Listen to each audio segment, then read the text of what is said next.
Assalamualaikum warahmatullahi wabarakatuh. Selamat siang. Kami dari kelompok 5 akan mempresentasikan makalah tentang Augmented Reality (IR) dan Virtual Reality (VR) dalam kesehatan. Teknologi ini semakin berkembang dan mulai dimanfaatkan dalam pendidikan, pelayanan medis, hingga terapi pasien.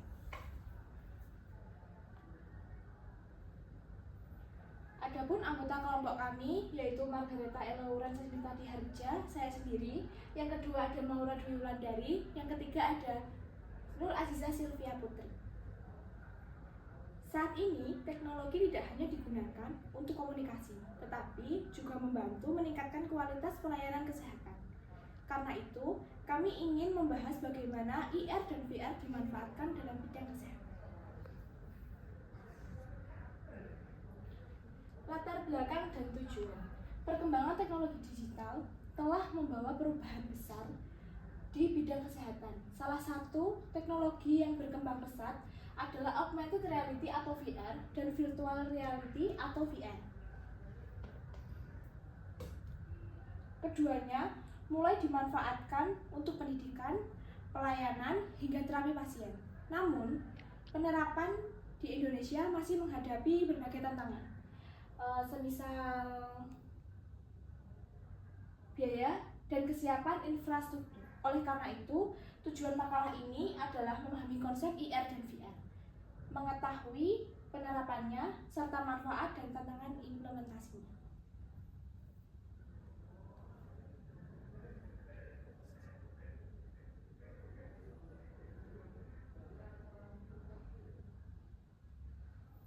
Konsep IR dan VR. IR adalah teknologi yang menambahkan objek digital ke dunia nyata. Misalnya saat melihat organ tubuh 3D melalui kamera smartphone. Sedangkan VR menciptakan dunia virtual sepenuhnya menggunakan headset sehingga pengguna merasa berada di lingkungan tersebut. Jadi, perbedaan utamanya adalah IR melengkapi dunia nyata, sedangkan VR menggantikan dunia nyata dengan lingkungan virtual.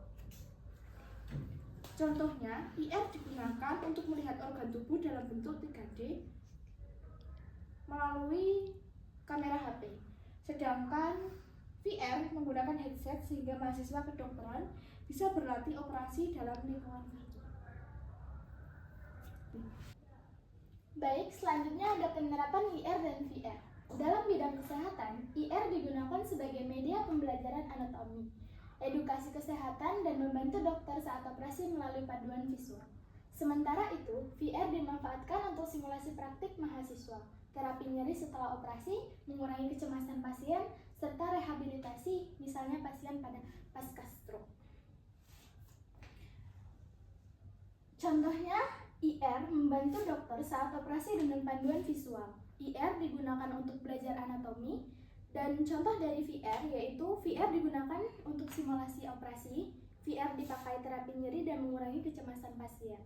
VR membantu rehabilitasi pada pasien stroke.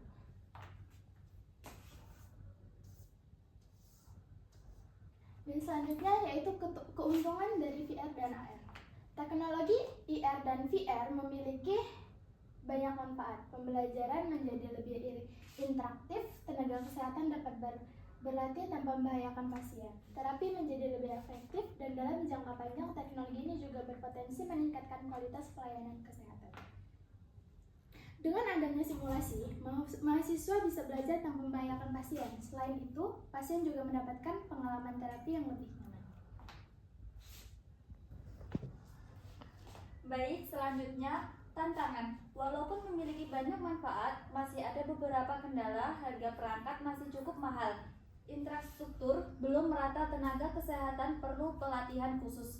Penggunaan IR dapat menyebabkan bersickness seperti pusing atau mual, dan regulasi di Indonesia juga masih perlu dikembangkan. Harga alat mahal. Belum semua rumah sakit memiliki fasilitas, perlu pelatihan tenaga kesehatan. IR bisa menyebabkan pusing atau mual, regulasi masih perlu dikembangkan.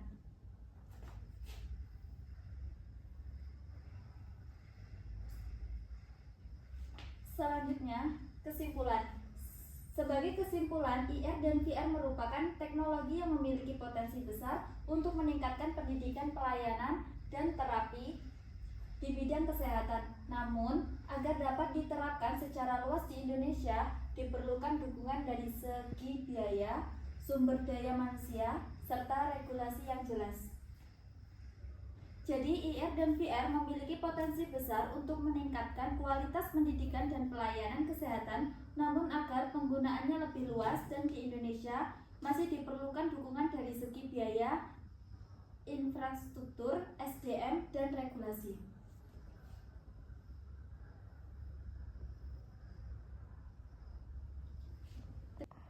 Sekian presentasi dari kelompok kami. Mohon maaf apabila ada kekurangan. Wassalamualaikum warahmatullahi wabarakatuh.